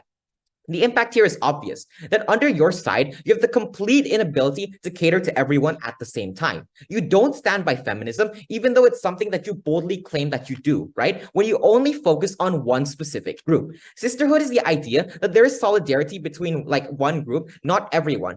And we think that this should not stand when so many women are suffering around the globe, but are unheard because of opposition's insistence to stick to this one notion. We POI'd you about this exact thing, but your response was that they just have the same root cause, and I'll deal with this in my second argument. So what's the comparative? And that because exclusively under our side of the house, do we actually cater towards every single woman? The idea of individualist feminism, we focus on the idea that everyone has different experiences and different needs. Note that when we aren't saying that every woman should be for themselves, we think support systems already exist under our side, right? Just not on.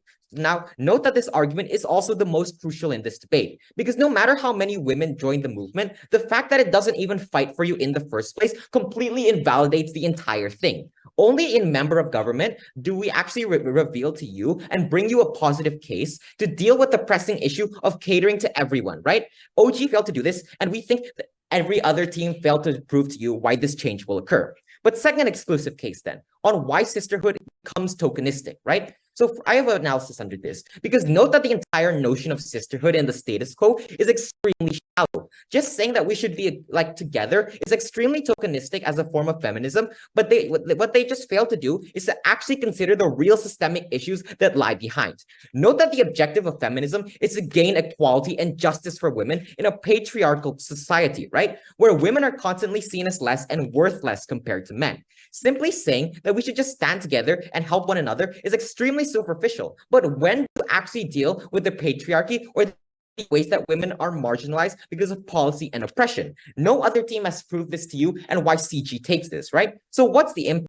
Because the problem that arises from this as a result is that under op, you harm the feminist movement because you're talking about topics that are extremely shallow and borderline, because that's what most people are able to relate to. You actually become regressive when you realize that the simplest layer of women are going to focus on healing the results of feminism, but not treating the patriarchy and causes behind it. Note that the reason why this is harmful is because you never actually discuss or talk about the issues or the problems that women are facing, like the discrimination, the pay gap, etc. What sisterhood is a band-aid solution to a real systemic problem that cannot be solved by focusing on other things. So understand that under our side of the house, we're focusing on the issues that directly affect us. We're the only team within this debate that can actually prove to you, panels, why we create systemic change. We're the only side that recognizes and tackles our systemic issues, and this makes it one of the most important arguments within this debate, and something that all other teams have completely missed. So for all these reasons, so proud to propose. Thank you very much. Thank you. Next, I'm calling CEO.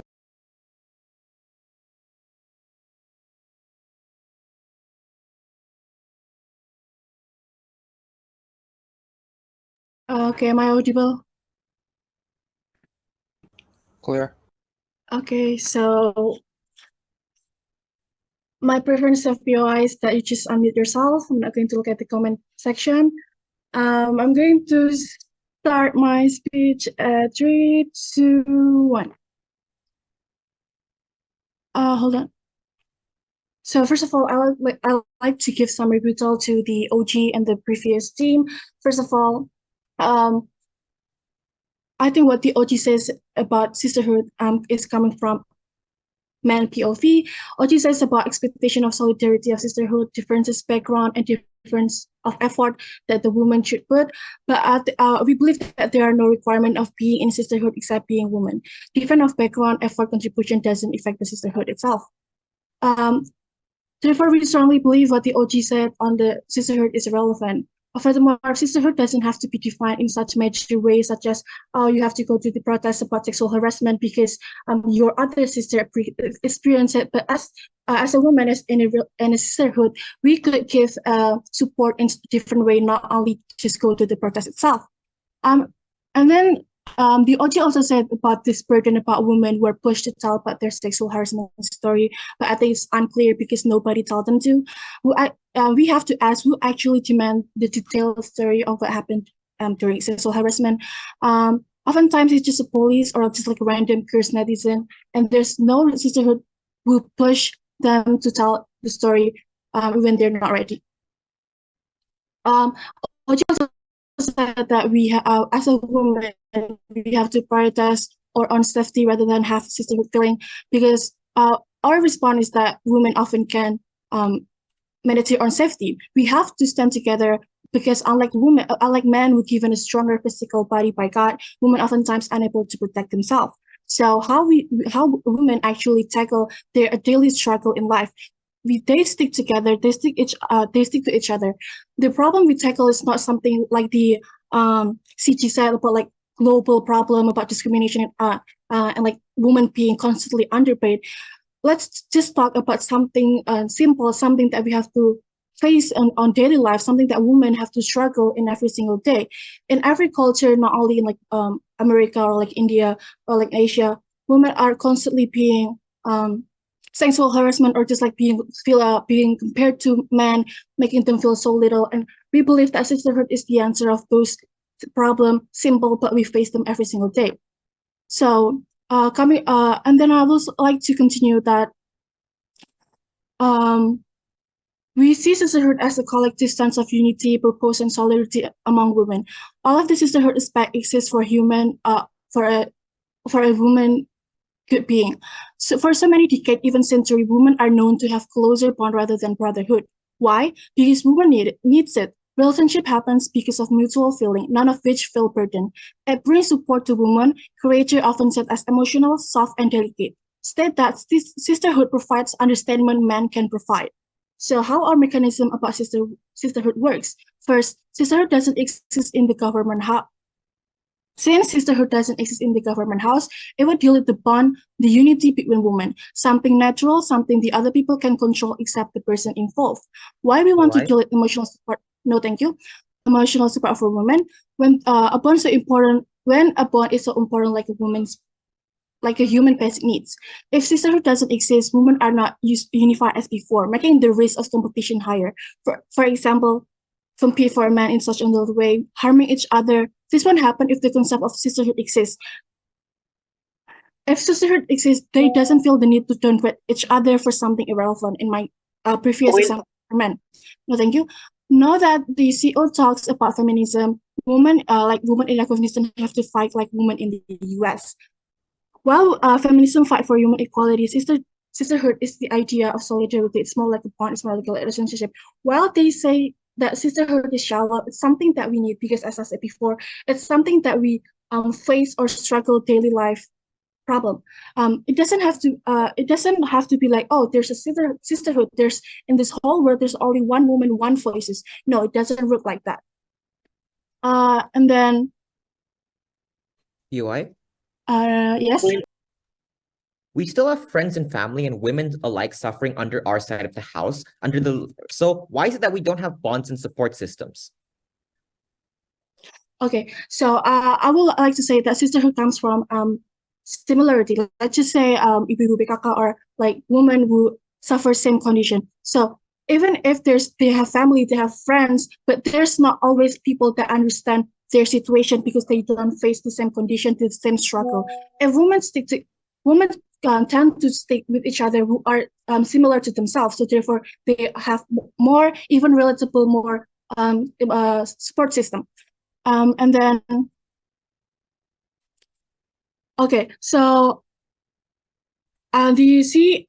G also said about that we actually have to tackle the real problem, not, and then this OG also said that the sisterhood is slowing down the progress of the real problem that we should tackle. But what is the real problem that you're talking about discrimination, you're talking about women being constantly underpaid. But I think it's actually very, very difficult, very, very time consuming to actually change the whole system, to actually solve all the problem. While we cannot solve all of the problem at its stance, we can actually face the problem. We can actually face all the women actually can face all the discrimination while being in sisterhood. While it doesn't solve all the problem you said, it's actually something important. And if it doesn't exist, women couldn't actually survive, for example. I think that's it. I'm very proud to oppose. Thank you. Thank you. Next, I'm calling Gov Whip. Are both visible and audible? Yep. Okay, before I start my speech, note that everything I say is all for competitive debating. None of these are my personal opinions and POIs verbally, please. Starting my speech in 3, 2, 1. Sisterhood belief simplifies the complexities that exist in feminist fight to erase sexism and patriarchy. This notion is a band-aid that only touches the surface and focuses on the idea that the moment women support each other, feminism thrives and patriarchy dies. This is a misconception that CG would like to reject. The path to empowerment is a maze, and you should be able to empower everyone and leave no one out. And this is something that's only achievable under proposition. What you get under opposition bench is a more divisive situation, and you won't achieve any actual progress in the very first place. Moving on then to a couple of strategic mistakes made by OO. Firstly, under claim that women have different perspectives, meaning that you're better able to cater towards like different interests. I think OO is trying to nitpick reality. Because the truth of the matter is that even if we be charitable and take them at their absolute best case scenario, just because women have different perspectives doesn't necessarily mean that you're able to magically cater towards all of like the different interests that women have, right? We've explained to you since Ian that what happens as a result is that the only interests that are actually being catered towards are the interests of like the majority group, right? This looks like ignoring the actual interests of the minority groups of women. What happens as a result is that you exclude women that don't face the problems that the majority group do. What's the comparative then? Note that under proposition, we exclusively solve this problem because of how we actually cater towards all of the interests of women, whether they're part of the minority or majority group. And secondly, then, under claim about how women aren't even aware that they're being discriminated against. Firstly, note that OO is contradicting their own case because they tell you that women are being discriminated against, and that's why there's such an urgency to band together and promote this sisterhood in the very first place. But later on in their speech, they tell you that women aren't even being aware like they're being discriminated against. I think this characterization of women that OO tries to tell you is extremely flawed because I think that the average individual, regardless if they're a woman or not, is able to tell when they're being discriminated against. When despite putting more effort than everyone else, they never get the promotion and work where they desperately wanted. When they constantly get paid at a much lower wage compared to men. OO needs to actually take a stance in this debate. They can't have the best of both worlds and they can't take their cake and just eat it. Thirdly, then, note that our case is exclusively different compared to OG because we actually talk about how we better benefit the feminist movement and how we actually cater towards the interests of all women, regardless whether they're a minority or majority group, which is something that has never been touched by the opening half in the very first place. I'll tell you why OO and CO cannot win this debate then on two levels. Firstly, on change, and secondly, on which side is able to actually better benefit women. Firstly, then, under claim that sisterhood will create a better change and simply be better for the feminist movement. I have 4 layers of responses under this. First of all, note that the benefit that sisterhood brings isn't as big as what side opposition would try to posit, right? If you actually take a look at the current status quo, those that can actually make a change in the very first place are people that are already successful and already hold some sort of power or influence in society. That's why you see famous celebrities being able to like further things or progress the feminist movement much more. For example, like artists like Taylor Swift. But the problem is that those people who aren't famous or rich, like the average individual, won't actually be able to contribute as much or like for this feminist movement, which is the average or most individuals, because they don't hold like as much influence or power, and they don't have the financial resources or capacity to do so in the very first place. Like, yes, these women can all band together and show sisterhood, but at the end of the day, like even if these women lobby together, they won't make enough change because they just don't have the resources to do so, and they don't hold as big of like an authority in the current status quo. But secondly, then, look, we think that it's better for women to simply focus on themselves in the first place because they'll be able to make a bigger change in the future. For example, under opposition, if you're a woman who works on a company and you get promoted, you're likely to like just complain or lobby about this problem, right? The comparative then under our side of the house is that under our side, these women are more likely to focus on this individuality, on how they can rise to the top and can get high careers, for example, like being a politician and reform like policies to improve like the feminist movement. 2 reasons then why this is good. Firstly, is that it means women are now in a higher position to make change because they now have more power and authority to do so. But secondly, then, is that it creates role models for young women and gives them inspiration on what they could be in the future. Why would this make change in the very first place then? Note that under our side of the house, when these women are successful, they actually feel like some sort of like debt to the feminist movement, because under our side, the feminist movement like promotes this in the very first place and have supported these women. But secondly, then, on like their claim about how difference of background does not affect sisterhood, I have two responses under this. Firstly, note how CO has just completely ignored all of our analysis on how you're unable to actually cater towards the interests of women in the very first place. So let me bring it up to you once again. Note that the moment you get women to actually band together is when they're able to relate to the problems that are happening. The problem then that arises from this is that minority groups of women are going to constantly be left out because they can't just relate to the problems of the majority group. CO can't just try to strawman our entire case and expect to get away with it. But secondly, then, note that they actually concede to this when CO tells you that sisterhood comes from women sticking to other women that are similar to themselves, which is like their response to the POI that we've asked. But second clash then on which side is actually able to benefit women in the long run. What was their claim about this? They claim that you were able to raise more awareness under their side of the house. Two responses under this. Firstly, note that if OO's entire argument is contingent on the idea of awareness, then none of their benefits would even like fly in the very first place. But let's engage with their case and still be charitable. Note that OO tells you that there's already a problem of women being discriminated in the status quo right now, and that if they band together, then it's going to create more social change, right? Because now these women are able to like lobby for policies together. If this is true, then it means that women are already being discriminated in the status quo right now, and that they're aware of the fact that they already face discrimination and sexism, which actually contradicts OO's entire case. I'm unsure as to why specifically you need to raise more awareness about this when women are already aware of the sexism and discrimination that they already face. But secondly, then, note that the comparative under OO's side of the house is that you're never able to actually improve the feminist movement as a whole, because the only thing that you constantly talk about are these extremely shallow level surface topics that don't even actually benefit or improve the feminist movement as a whole, but rather they talk about how women should just band together and stick together because it's simply going to be like more beneficial in the future. What's a comparative then? Note that under our side of the house, we're actually bettering things for women because now women are placed in higher positions of power. They're able to actually make policies that benefit women as a whole. For the sake of actually bettering things for women, catering towards all of their interests, vote for CG. Thank you. Next, CO.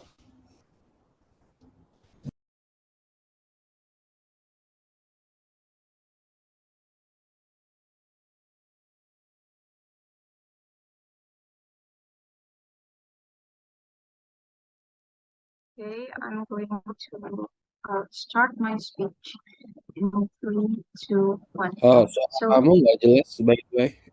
It's pretty patchy. Is there any way you can change your device or something? Is this clear enough? Come again? Is this clear enough? Okay, this is better. Okay, first of all, I'm going to talk about the OG's opinion in this case. So first of all, they say that people will not likely to join the sisterhood, and discrimination may happen because of the demands and also the expectations for these women to have the same contribution to cases of women in sexual harassment, for example, etc. And meanwhile, they have like different backgrounds and what we say is that we don't say that it has to be the same kind of efforts, like if somebody do demonstration or protest, the other woman in to be they are not expected to like do the same kind of efforts like demonstration or protest if they don't have the capability to do that in the status quo. They have solidarity in terms of how they feel about a case. For example, with sexual harassment, there is solidarity in sisterhood that it's a wrong thing to like blame the victim and that we should give justice to the victim and stuff like that. But it doesn't have to be the same kind of support. Some people can do demonstration for people that can do that, and some people can support through social medias, etc.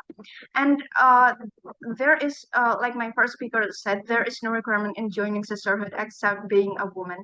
And the OG and CG talks about how globalization affects sisterhood, and that it's a bad thing because it will generalize things, and that only the shallow cases or like cases such as wage gap between men and women that will be more discussed because of the relatability of that stuff, and that is not 100% right because as my first speaker said, it doesn't mean that we're not going to talk about the cases in Afghanistan.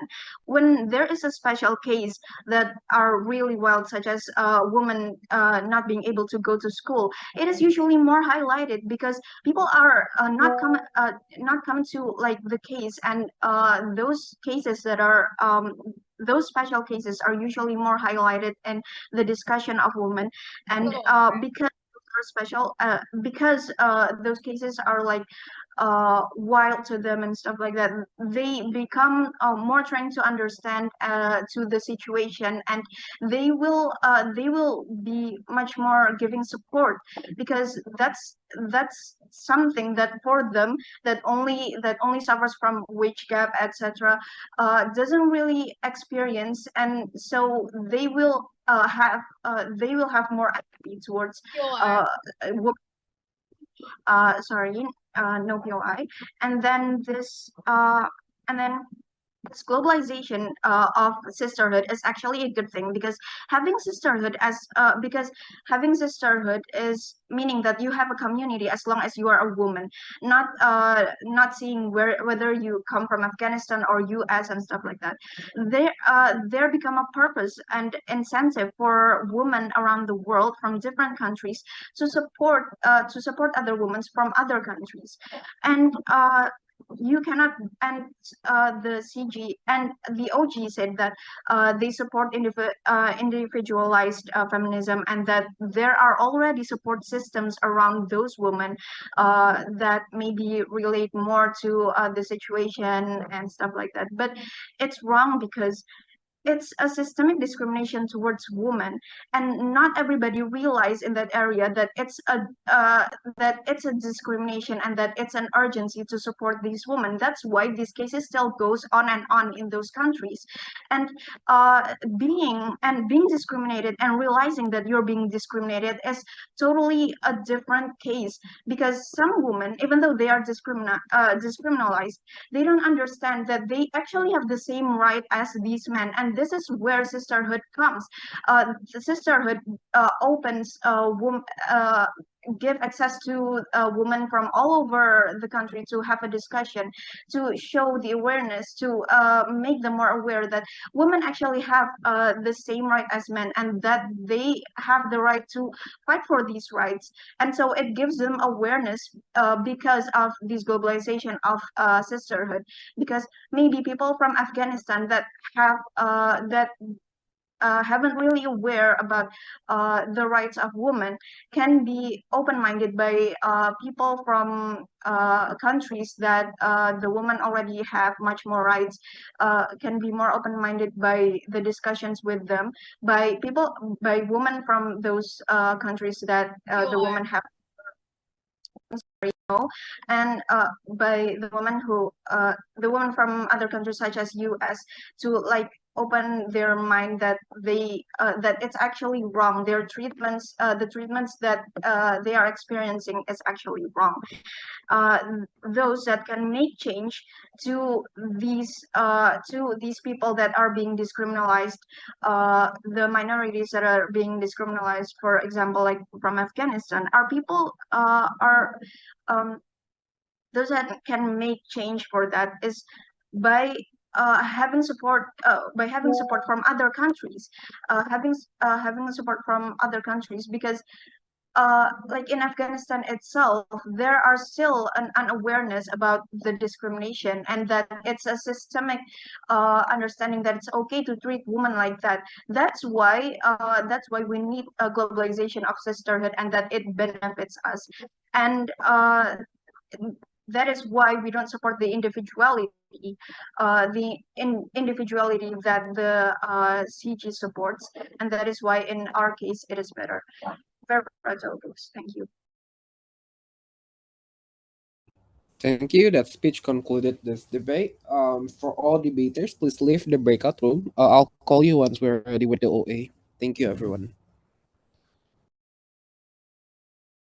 Thank you for the debate. Alrighty, thank you.